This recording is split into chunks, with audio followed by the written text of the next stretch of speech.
I'm gonna be honest with you. Sa totoo lang, hindi mo kailangan ng ganito karaming kulay. Very dry. Ay, ang ganda mag-swatch. Walang kapachi-pachi, Frenny. Grabe, a little goes a long way. Hi everyone! I got these in the mail! Ang dami pinudalo sa akin ni Polash. Actually, alam ko, tong Glam Hour na brand is also from the same company, if I'm not mistaken. Very sikat sila sa TikTok. And look at that! Meron tayong eyeshadow palette. Alam nyo ba na hindi na ako masyado nag-eyeshadow? Hindi kagaya ng mga kapanahunan ko nung nag-beauty kemerot pa ako dito noong 2016, 2018, 19, ganun. So, this is quite a familiar and an awkward moment for me kasi hindi ko na alam pa paano gumamit ng ganito kagandang eyeshadow palette. Maganda eyeshadow palette nila. And magaang siya, which I like. To some, inisip nila, baka sobrang cheap tingnan kapag naka-karton kasi siya, no?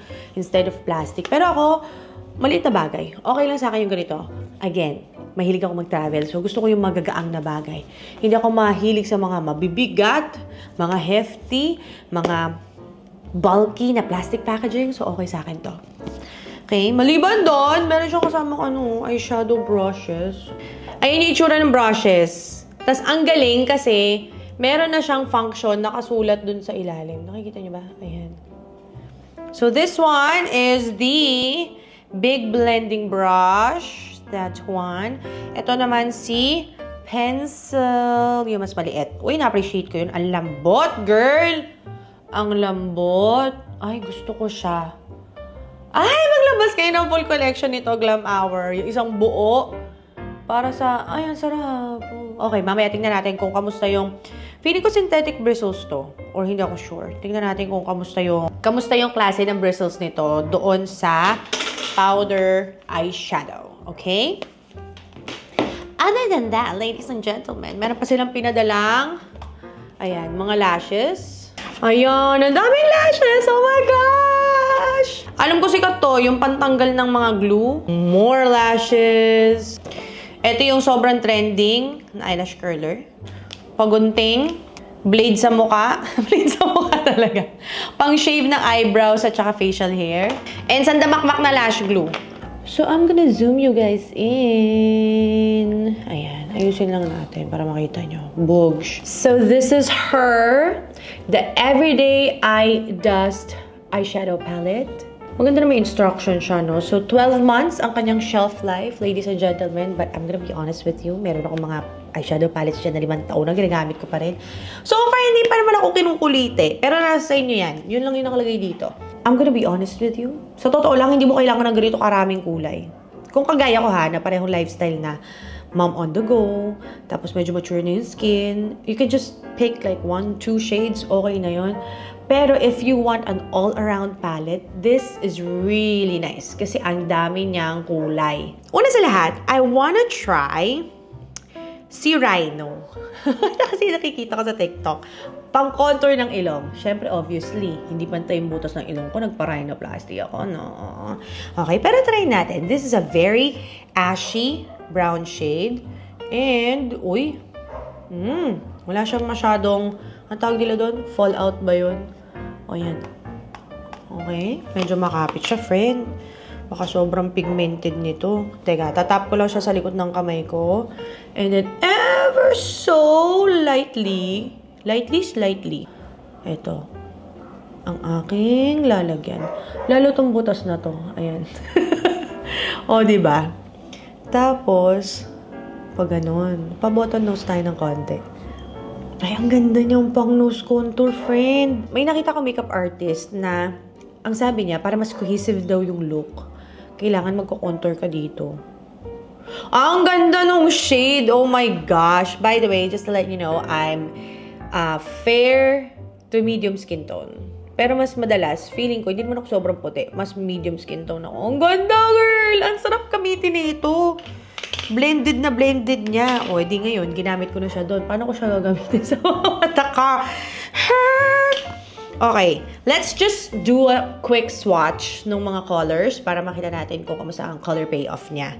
Let's start with etong shade na to, si Shade Cloud, si 925, tsaka si Impulsive. Kung pare-pareho sila ng formula ha. Ako lang naman to.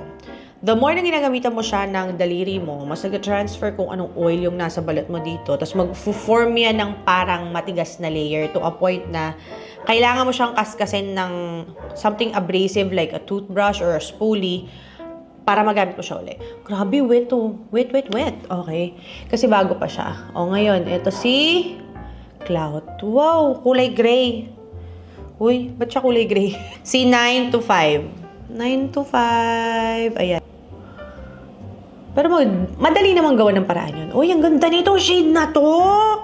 Frenny! Parang yun ang gusto ko. Okay, wait. Kuha tayo ng wet wipe. Ayun, no? Nakikita nyo. Pag dinidiinan kong ganyan, parang nape-press siya ng bonggang-bongga. Okay. Ano to? Anong pangalan nito? Si Impulsive! Dito tayo kay Alibay! Feeling niya para siyang... Uy, grabe naman kapimpented nun. Ano ba yung eyeshadow na gustong-gusto natin nung time natin? Yung maraming kulay. Coastal Scents? Oo, friend. Coastal Scents yun. O, ayan, ginugol ko. Ayan. Yan yung pakiramdam niya. Very dry. Pero, ang ganda ng color payoff. Ngayon, I was expecting it to feel like this one. This is like, holy grail ko to, ladies and gentlemen. O, ayan. Medyo nag-crack na yung iba. This is the Tati palette. Meron pa kayo sa eyeshadow palette dito. Sultry by Anastasia Beverly Hills. Try natin tong shade na to. Kind of similar. Pareho sila ng feel. O siya, let's move on to the next shade which is Date Night. Mapula siya, pero kapag sinwatch ko, ay, ang ganda ng pagka-swatch nun. Tuloy-tuloy, oh. Doon tayo kay Malice. Ayan, ito. Very dark brown shade. Uy, ang ganda ng pagkakaswatch, Frenny. Si Rhino. Si Hot Tea. Gandang shade si Hot Tea, ah. Hindi ko lang alam paano ko siya mapupull off. Pero maganda siyang shade. Para siyang mustardy brown. Gossip. Parang pareho siya nito. Nitong isa. Last but not the least, dito tayo magkakatalo sa kulay itim. Ay, ang ganda mag-swatch. Walang kapachi-pachi, Frenny. Ayan yung mga swatches. Nakikita nyo ba? Hirap ipakita.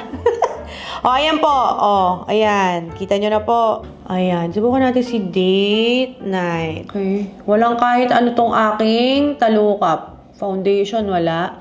Wow! Friends, you can build up the color.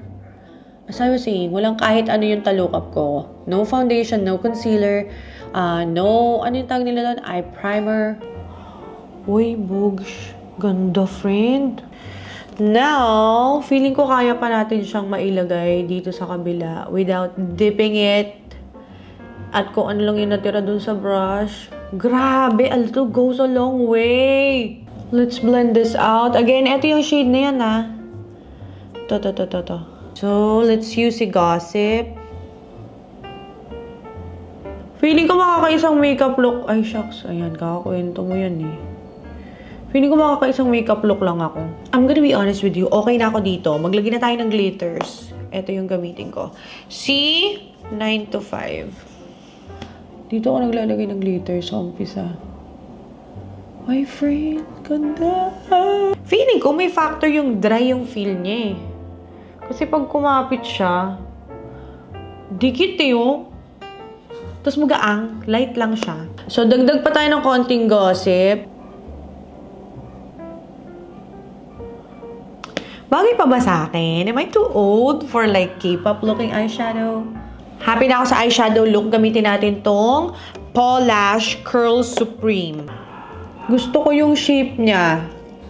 Pag tinignan mo siya na ganito, hindi siya sobrang nakakurba.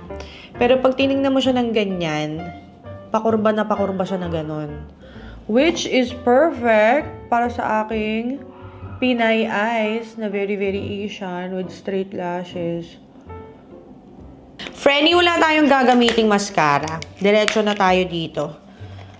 Ayan. Sa lash glue at saka falsies. Ah! Oh, ayan siya. Okay. The very famous Paul Lash na glue, clear glue. Nga pala yung mga lashes niya na ganito, may kasama na siyang maliit na eyelash glue. Frenny, gamitin natin yung pang-tweezers niya, ha? Ang hirap. Wait, kung masisira, friend, wala tayong kapalit. Titrim nyo to. Duling na ako. Ayun. Sagarin nyo, Frenny. Oh, tas yung dulo. Ito, yun, oh. Yan. Kita nyo? Now, this eyelash application is very controversial. Hindi pa ako nakakita ng gumawa nito dito. Pero natutunan ko to kay Miss Glide. Miss Glide, hindi ko alam kung dapat ko ba sinishare to. Pero, dito ko siya lalagay. Yes! Maglalagay tayo ng lash glue sa mismong lashes. Oh. Ayun. Okay, push. Push, push. Wait lang. First time in a long time ko ito ginagawa.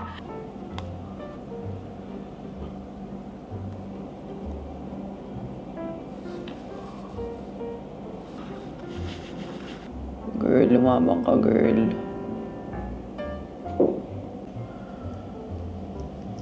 It looks really nice. My eyes. So sparkly. Ang dali niya i-blend. Now, I'm just going to just add a little bit of oomph dun sa itsura ng aking eye look. But so far, so good. Ito yung itsura niya. Ayan. Whew! Blown away. Ganda. Nag-tightline lang ako, tapos naglagay ako ng karagdagan pang glitters kasi medyo nakukulangan ako dun sa shimmer at saka glitter. Itong palette na to, sa akin lang naman yun. No? Pero nakita nyo naman, on its own, okay naman siya. Pero mas gusto ko mas kumikinang-kinang pa yung aking talukap. Ang ganda, friend! Ang tagal na nawali ako ng eyeshadow look na ganito. And I'm so happy I get to play with makeup again. Munti ka na siyang malagdag. Teka nga, tatanggalin ko muna. Naloka ako. O, ayun. Overall, pumasa siya sa akin. I love it. It's mature skin friendly. And kung mapapansin nyo, yung scar ng aking left, nagparitoke ako ng talukap. Hindi na siya masyadong halata na nalagyan na eyeshadow. O, ayun. Anyway, kung nagustuhan nyo itong video na to, make sure that you subscribe and also comment kayo sa comment section kung may gusto kayong ipatry sa akin. At saka yung mga brands, welcome po kayo magpadala sa akin. Huwag kayo mahiya, huwag kayo matakot. Honest review ng isang momshi na hindi pa agalingan sa pagme-makeup. Pero, pwede na. So proud of myself. Thank you so much for watching. I'll see you again next time. Bye!